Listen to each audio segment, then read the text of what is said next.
Well, about to take a shower. Still snowing outside.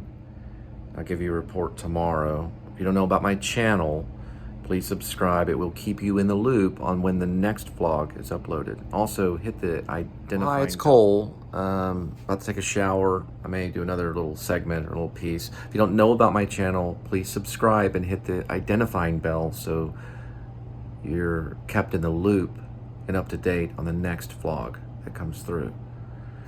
I will leave information about my PayPal in the description, or I'll just post it right here through on the site. But anyway, thank you so much for joining Snow Day today. Tomorrow always brings a new exciting day. Love you for coming along. Happy Valentine's Day, and have a good rest of the night. And I'll probably have a little segment after this because it's only it's getting kind of late. But anyway, thank you. Well, thank you so much for joining me today. As you can see, still snowing right here. And if you don't know about my channel, please subscribe and hit the notifying bell because it keeps you in the loop on when the next post will come about. I'm about to go inside and get warmed up, but I'll keep you posted on what's going on with this crazy weather storm. I'm gonna go back in and get warm. Thanks so much for coming today, and also happy Valentine's Day. Thanks for joining me, and I'll talk to you, and I may do another little segment before this one. Before the end of the night, it's getting a little bit late. Well, thanks so much.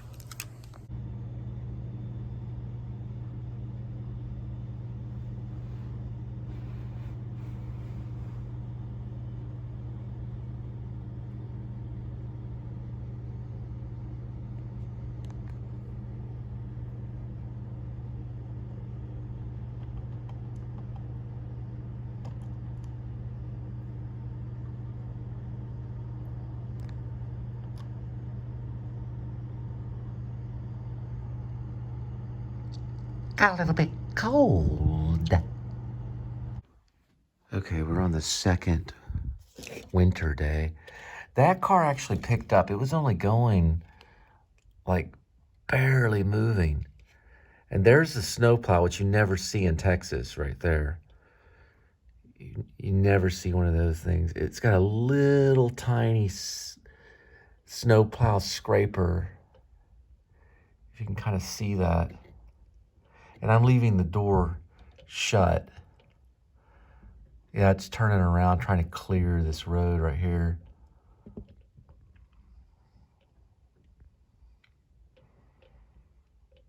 Just kind of, see, that's how we are. Like in Maine, that thing would be like just moving, you know? Now finally it's going right now. Finally moving right there. My goodness. My goodness. That's a lot of snow. You can see that right there. A lot of snow. A lot of snow. It's a lot of snow. Yeah, I've been thinking about Los Angeles when I was there. It did remind me of Barry with Bill Hader, only without the hitman kind of sniper thing. But it was very very evil in a way.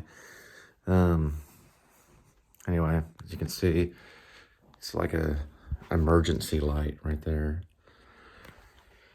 And we're back at, you can't even really see it. I don't know if you can see that. So, or it's another brownout. It was on, everything was fine earlier. And even the refrigerator and everything, all the devices and wonderful things. I don't know. I was looking at some of my old footage though, and I was amazed. The footage that I do, the Passion Fish monologue from John Sayles, that Mary McDonald, I believe is her name, did in the movie, actually did that in I don't know for sure if I did that in Los Angeles. I did do it in Texas. I did it where the Modern Art Museum is now, right off of, I believe, it's Darnell Street.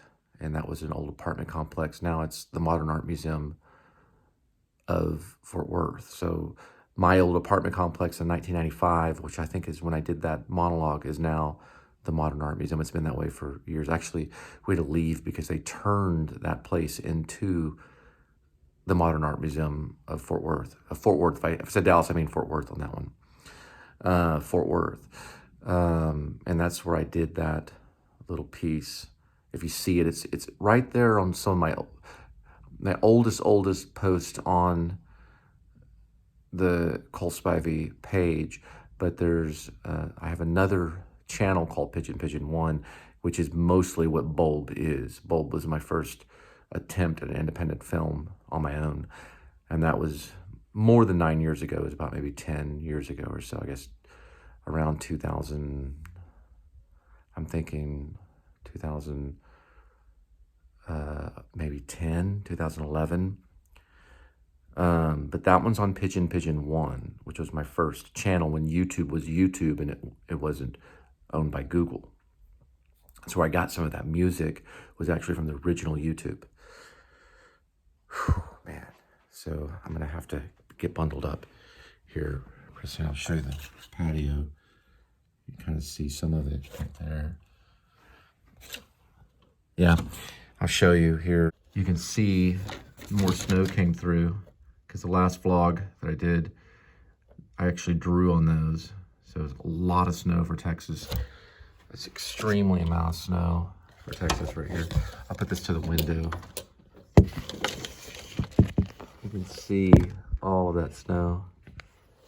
And we are suffering from rolling blackouts. So today's a snow day for sure. Those cars are going very slow. I want to show you some things. Some of the movies here. Of course, Taxi Driver. I actually sold that movie right before my baptism. And I used to, when I worked for a bank, I'd walk around to market, because I worked for a bank that was inside a Walmart and one also that was inside Kroger's. But when I was at the Walmart one and I was working there, I was a teller, I'd come across these movies like every day, even though I had already kind of given up on the whole aspect of everything. And I decided to go ahead and just get it out of my system and buy them. So this is actually a copy of a special edition Taxi Driver. I believe I got it. I may have gotten this one at Walmart. I don't know.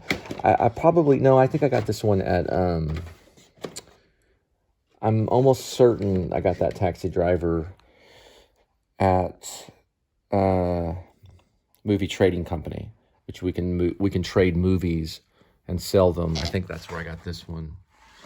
And that one has like some director cut stuff, commentary. And of course, Goodfellas, you know, a lot of people have that. Gangs of New York. Gangs of New York, I think Gangs of New York is like the best description of how people kind of feel about New York. I don't know about even today. I didn't feel necessarily that unsafe about New York when I was there. I lived there and attended the Actor Studio Drama School and was able to observe at the Actor Studio. And I'll tell you the three major people that I got to observe was Ellen Bernstein, right after the time she was doing Requiem for a Dream. And I got a funny story about that, because when I did live in Los Angeles, I lived in the Hollywood. I didn't live in Hollywood, I lived in Long Beach, but I would go to Hollywood and I worked for Go-Between. This is a true story. And when I worked for Go-Between, I got several different packages. One was I got a Molly Ringwald package to deliver envelope to Molly Ringwald. It was just a, you know, check size envelope. And I got one for Ellen Bernstein. And I got excited because Requiem for a Dream had just come out. And all the stars that were in it and everything were really hot. and Ellen Bernstein had Oscar nods, and she did end up winning for that, I believe. I know she was definitely nominated, but I think she did win, or she should have, but I think she did. But I remember saying, thinking, oh yeah, this woman was from The Exorcist. This is amazing. I have probably her check. And there was two different options on the delivery. There was one that was a sticker where it went, and that was to her office. And then there was her home address. And I had this crazy idea that I was going to drive to her home, knock on her door, and hand this to her and say, I really do appreciate you. You were great in Requiem for a Dream and The Exorcist, but Requiem for a Dream, and blah, blah, blah, this and all this and everything. And I got a page, because we had these pagers saying return to the office. And that's when they called me in and they basically fired me. I did not want to give up that go-between job delivering packages because, well, I needed it. And they almost had to escort me out of the office, and I ended up leaving. The guy that actually fired me looked very similar to John Malkovich. But that was, Los Angeles was crazy. That's why I'm talking about Barry. And those are just some memories that will stay in my head for a very long time. The Departed is a really cool one, too. The whole Matt Damon thing. I love that scene where he's like, I'm going to kill you. Or no, he says, I'm just joking. I'm joking. I think Leonardo DiCaprio, Matt Damon says, just kill me, right? And then Leonardo DiCaprio, says, this is, I am killing you, that kind of thing.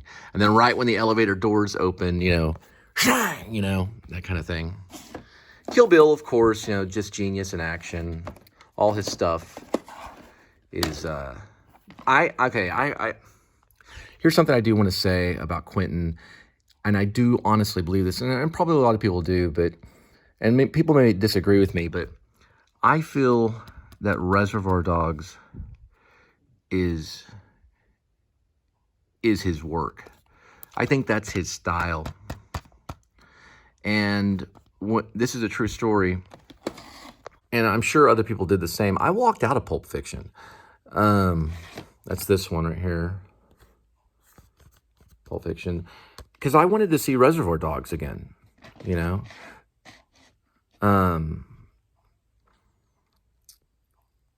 Harvey Keitel's kind of essence and the raw energy of Reservoir Dogs, and Tim Roth, and so I was thinking of Tim Roth and Steve Buscemi and all that stuff. I wanted to see that film, and then when I went in Pulp Fiction, I didn't know. I was like, "What is this? Surfing music? What's going on?" But you have to love Quentin because he is an actor. This one's genius too. Everything he does is genius, But yeah, Reservoir Dogs, I saw that and was blown away.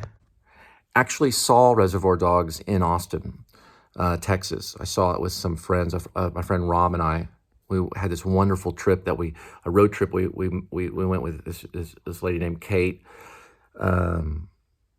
She was our age and everything, and we stayed in this cheap hotel. And we went out there to some parties and stuff, and we just hung out in Austin. We saw Reservoir Dogs together in this small little theater. I can't recall the name of the theater. It was kind of near the campus of UT Austin. And that film, that day, I was sitting there, I was thinking, that probably was like, wow. I mean, it's exhilarating to be like a filmmaker. That's an exhilarating thing. My heart was pounding throughout that film. And I was just thinking, wow, there is a revolution going on right now, big time. The Fighter, I think it may be the best fighting film other than Rocky. Rocky and The Fighter, just because of what certain people do to their own bodies. When I was in New York, and I was studying, observing at the actor studio, I heard, I believe it could have been Estelle Parson who was in Bonnie and Clyde, or it could have been Ellen Bernstein. I think it was Ellen Bernstein because she was talking about Requiem for a Dream. I think Estelle Parsons was there. This hadn't come out yet, and The Fighter hadn't come out yet. But she said that a person will use their body, especially a drug addict, will use their own body to say something about society. I think that's a dangerous thing to say. Now, whether it's true or not, I don't know. But it definitely says something about drug addicts, and especially what Christian Bale did to his own self. Could even say something about society, about what people expect of actors, and not only that, but the whole fighting aspect of that film and of a fighter's life and everything. The title, I think the movie's about drugs. I don't think it's a fighting film really as much as it is about drugs. And I think that's why some of the fighting sequences in that are kind of jarred in a way, or they're even though they really fought, I thought they always looked kind of choreographed. Although I thought Rocky's fighting films always looked very real. Same thing with Raging Bull. I always thought those scenes kind of looked real. And in The Fighter, it didn't. I bought the film. I thought Mark Wahlberg was brilliant. I thought Christian Bale was brilliant. But, you know, Mud is good. Mud is really good. It's Matthew McConaughey's little gem. The Book Thief, great writing. If you ever see a really good film right here, Book Thief. I saw it with my second wife in the movie theater. It's a magical tale about writing, and the point of view, the narration alone is worth seeing. Like, who is speaking in it? I was always trying to ask myself, was it Death that was speaking in Book Thief? Got to see that one. It's really good. Amelie is great. Amelie is one of those masterpieces, head to toe, from the beginning to the end, and also very seductive. And I love the actress too. Silver Linings. Okay, so anybody that knows me probably knows that he's pretty much one of my peers in a way. You know, Bradley, I don't know much about him. I've never met him. But I was in cohort 8. And I want to say it, if I ever get to ask him, I think he was maybe cohort 6 or something. But people talked about him. Some of the teachers would kind of swoon. Oh, yeah, Bradley and all this stuff. What made me mad is I wanted to do the Elephant Man. Elephant Man. But my two choices for my thesis was either Elephant Man or The Swan, which is Egloff. It's a play about a man that turns into a swan. They're both physical things, very physical. When I was in Alexander studying, they talked about some of the things that Bradley did when he was doing the Elephant Man, even in class. Teva, her name was Teva, did. And she was a dancer that taught Alexander, which is a technique that helps you with your voice. And they talked about some of the elongations and things that they teach with the body, to elongate the body, to stretch the body, and to balance the body, and how the whole body from head to toe is important. And they mentioned him. And I thought, wow, they're talking about this, some guy that already graduated. At the time, he was really nothing. No one knew who he was, And I started to kind of become kind of envious, because I knew, I was like, wait a minute, they should be talking about me. But I think at the time he actually was doing, he was getting ready, or they were preparing him for Alias. So he was already on his way, and I was never really aware exactly how iconic this person was going to end up becoming. And now that I know, I'm like, wow. So you get a small little part in something little small, like Alias or whatever, and that can take off and take you to far places. There's another lady too that I was in class with, in voice class, and her name is actually Poorna. And Poorna is an Indian actress. Don't ask me to pronounce her last name. I'll maybe try. But she was in some of our classes, and she actually is on her way, I think, to becoming maybe possibly iconic.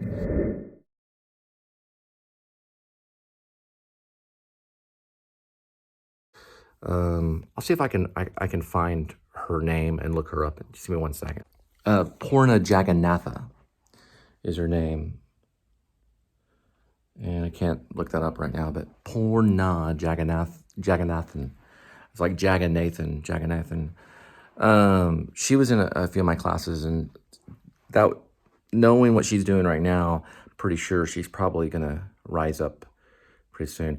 But I never really thought that this would, that Bradley would go, and be able to do all this stuff that he's actually done. It's amazing.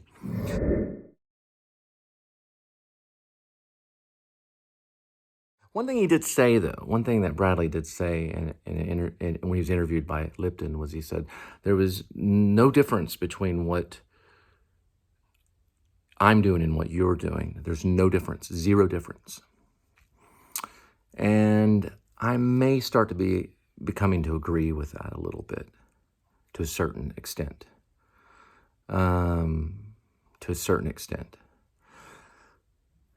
Is there a difference between what you're doing, small-time actor at community theater, or maybe even on YouTube, or is what the big movie star doing, that's getting millions and millions and sometimes even billions of dollars, is it any different because we breathe the same air kind of thing? So I thought that was an interesting thing that he said.